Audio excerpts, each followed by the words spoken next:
Galicia could very well be part of Portugal, the same linguistic roots, similar traditions, almost identical cultural foundations. But it isn't. To this day, it remains part of Spain. Why? The answer is far from simple. It involves wars, political alliances, border disputes, and a past full of twists and turns. Galicia Spain history shows that the clash of Portugal versus Spain was never just about being neighbors, it was a power struggle that shaped empires. From that point on, Galicia came under Visigothic rule, but without losing the weight of its uniqueness. The idea of independence, once lived, never truly disappears from a people's memory. And it would be under this new Visigothic command that the region would soon face an even more dramatic turning point when warriors from the south, with an entirely different culture, would challenge the old kingdoms. With the defeat of the Suebi, Galicia passed into the hands of the Visigoths, another Germanic people who had consolidated themselves as a major power in the Iberian Peninsula. Unlike the Suebi, they pursued a broader project of unification, attempting to centralize control over diverse territories. During this period, the region was absorbed into a new political framework, though it never lost its local identity. Within Galicia Spain history, this chapter reveals how the balance of power constantly shifted. The Visigoths ruled until 711, the year that completely changed the course of the Iberian Peninsula borders. The Battle of Covadonga was a turning point. There, the Muslims defeated the last Visigothic king, Roderick, opening the door to Islamic expansion. Interestingly, the Visigoth defeat was hastened by an internal civil war, a dispute among rivals for the throne. It was as if, in a championship match, the team lost more because of locker room fights than because of the strength of the opponent. This detail carries a lesson that resonates through the centuries. When there is internal division, the external enemy finds fertile ground. Galicia's story in this context shows that castles and armies alone aren't enough. Cohesion is key. The fragmentation of Visigothic power opened the gates for an entirely different culture to establish itself in the heart of the peninsula. In just a few years, the narrative shifted from Germanic to Islamic rule, and Galicia was far from untouched, despite its mountainous terrain, which made conquest difficult. The impact of these new forces quickly reached the region. It became a strategic piece for the Christian resistance that would soon emerge, showing that the question why Spain owns Galicia can only be answered by understanding how each invasion rendered the political map. And it was precisely after this downfall that the reaction began, marked by a surprising victory in the northern mountains. In 711, the Muslims crossed the Strait of Gibraltar and quickly advanced through the peninsula. For many, it seemed like the end of the structures built by the Visigoths. Yet Galicia, with its rugged mountains and harsh climate, became a kind of natural refuge. This setting proved decisive in Galicia Spain history because the terrain acted as a barrier against complete domination. In this case, geography was just as important as armies. Only a few years later, in 718, a legendary moment emerged, the Battle of Covadonga. Led by Pelagius, a small group of Christians resisted and achieved an unlikely victory against much larger forces. Imagine an amateur team defeating a world champion. That's what it was like. This seemingly small triumph planted the seed of the Kingdom of Asturias, into which Galicia was soon incorporated. And this early resistance strengthens the question of why Spain owns Galicia. In this context, Galicia was more than just territory, it was a symbol of resistance. The terrain of the Picos de Europa and the Galician mountain ranges made Muslim advance extremely difficult. It was like trying to walk up a descending escalator. Every step required double the effort. This natural factor gave Christians a strategic edge, showing how the Iberian Peninsula borders were not just lines on maps, but also natural barriers shaping the fate of peoples. With the Kingdom of Asturias consolidated, Galicia became part of a larger project of Christian reconquest. And although centuries of struggle still lay ahead, this moment marks a fundamental turning point. The land ceased to be merely a stage for invasions and became a base of resistance, preparing the ground for the rise of new kingdoms such as Leon and, later, Castile. In the 9th century, the Kingdom of Asturias gave way to the Kingdom of Leon, and Galicia became an important piece in this new political landscape. Even while maintaining its own identity, with unique customs and language, it was part of the machinery of a larger power. Within Galicia Spain history, this period shows how the region swung between autonomy and integration, always contested, but never forgotten. What's striking is that, even as part of a broader kingdom, Galicia preserved cultural traits that brought it closer to Portugal. The Galician Portuguese language flourished, becoming the vehicle for poetry, legends, and traditions. It was as if, within a federation, one province kept its own literature and music alive, influencing neighbors and building connections across borders. This heritage would prove decisive when the rivalry between Portugal versus Spain intensified. By the end of the first millennium, the Kingdom of Leon joined forces with Castile, creating a stronger military power. This reinforcement of strength consolidated the borders and reduced the chances of drastic shifts in control. To understand why Spain owns Galicia, it's essential to see how these unions empowered Castile, preparing it to confront rivals, including Portugal. Political alliances acted like invisible walls, as crucial as those made of stone. Thus, Galicia remained integrated into the Kingdom of Leon, yet without losing its local significance. This stage can be seen as the foundation for future conflicts, since Portugal was beginning to rise in the south as a new force. The board was set on one side, Castile and Leon growing stronger. On the other, a county on the verge of becoming an independent kingdom. In the 11th century, Portugal was still just a county tied to the Kingdom of Leon, but in 1139, Afonso Henriques decided to change the game. He declared himself king and founded the Kingdom of Portugal. This turning point placed Galicia at the center of a historical dilemma, since the cultural closeness was undeniable. The Galician Portuguese language was spoken on both sides of the border, creating a sense of unity that, for many, felt natural. Here, the issue of Portugal versus Spain became much clearer. Some Galician nobles even supported Portugal at the time, believing that such a union made more sense. It was like neighbors who share the same dialect and traditions, considering tearing down the fence to live on a single property. But there was one problem. Castile and Leon were militarily stronger. More castles, more soldiers, more resources. That imbalance of power made all the difference in defining the Iberian Peninsula borders. Portugal tried to push northward, but the obstacles were too great. The campaigns were firmly contained by Castile and Leon, and even with strong cultural ties, the practical reality was different. The Portuguese army simply couldn't compete on equal terms. The question of why Spain owns Galicia finds part of its answer here. The balance of power tilted heavily toward the Castilian side. Still, it's fascinating to imagine how history might have taken another path. Had Portugal secured enough support, the map of the peninsula could look very different today. But the failure in the north redirected Portugal's focus toward other fronts, where the chances of success were far greater. After its failed attempts to push into Galicia, Portugal changed its strategy. Instead of insisting on the north, it directed its forces southward, conquering Lisbon in 1147 and, later, the Algarve. This shift was decisive because it consolidated Portugal's path toward the sea and its future age of discoveries.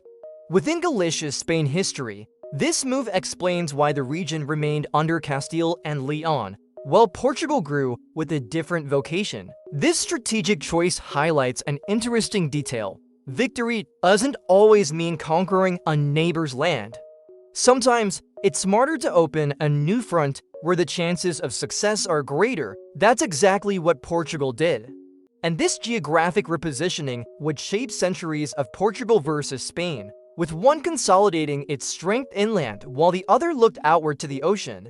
It's like two brothers choosing different careers, one staying in local politics, the other sailing across the world. While Portugal moved down toward the South Atlantic, Galicia solidified its place under Castile and Leon, This stability allowed the region to be integrated into a broader power project, one that would become even stronger in the centuries to come. To understand why Spain owns Galicia, it's essential to see that it wasn't just about military strength, but also about different strategies and priorities that shaped the map. At the same time, this shift gave Portugal the opportunity to become a maritime pioneer. Galicia, on the other hand, remained a solid part of a Spain in the making. And it is precisely this divergence of paths that helps explain how internal borders would later influence global maritime expansion. When Galicia was definitively consolidated under Castile and Leon, Portugal wasted no time. It turned its energy toward the South Atlantic. This redirection, far from being a defeat, became a historic advantage. The shaping of the Iberian Peninsula borders not only defined the political map, but also opened the way for Portugal to become a pioneer in the age of discoveries. At this stage, the rivalry Portugal versus Spain took on a new dimension, no longer just territorial, but global. Portugal capitalized on its strategic position in the Atlantic to launch expeditions that would change the course of world history. From the spice trade to routes leading to India and Brazil, this choice transformed the small kingdom into a maritime power. It's fascinating to see how the question why Spain owns Galicia ties directly into this process. By losing ground in the north, Portugal discovered its true vocation at sea. Many people have wondered, why did Galicia, in the northwest of the Iberian Peninsula, end up belonging to Spain and not Portugal? At first, the question seems simple, but in reality it pulls on a thread of centuries of disputes, alliances, and shifting borders. To understand this, we need to dive into layers of events that shaped not only Galicia's fate, but also the destiny of the entire region. That's where terms like Galicia Spain history and Portugal versus Spain set the tone of the discussion. Galicia, culturally close to Portugal, shares linguistic roots and traditions that could easily have led to a different outcome in history. Picture two neighboring houses with similar gardens, but due to old decisions, they ended up with different walls. That's more or less what happened with the Iberian Peninsula borders. What looks like a mere geographic detail hides battles, treaties, and even family wars that define the current map. What stands out is that, over the centuries, there were moments when it seemed natural for Galicia to be absorbed by Portugal. After all, there were strong cultural ties, the Galician Portuguese language flowed freely, and even local nobles sympathized with the idea.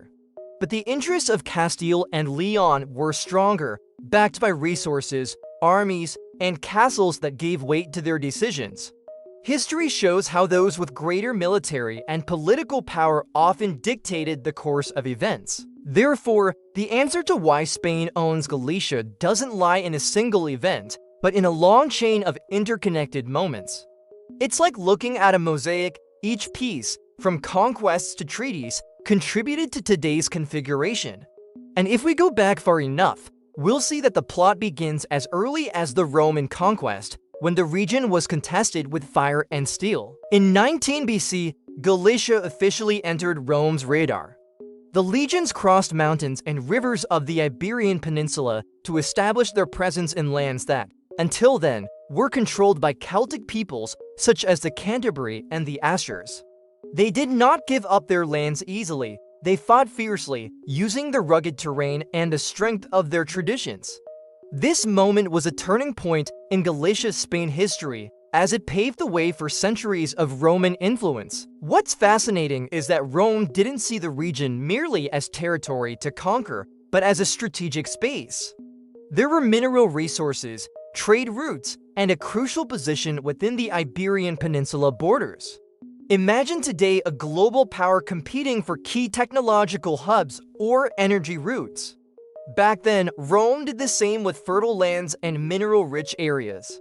It was like controlling the highways of the ancient world. Despite the resistance of the Celtic tribes, Rome had something that made all the difference: military discipline and infrastructure. Wherever they went, they built roads, aqueducts, and cities that reshaped local life. The same ground that once echoed with the cries of tribal warriors began to vibrate with the steady march of the legions. This transition left marks that, centuries later, would still influence the disputes of Portugal versus Spain. Roman control in Galicia lasted for centuries, ensuring a deep integration into the empire. This prolonged presence laid a solid foundation for future kingdoms to fight over the territory with even greater intensity. And so, when Rome weakened, new actors emerged, ready to write another chapter in this story: the barbarian invasions. The year 406 AD was marked by a curious episode: the Rhine River froze.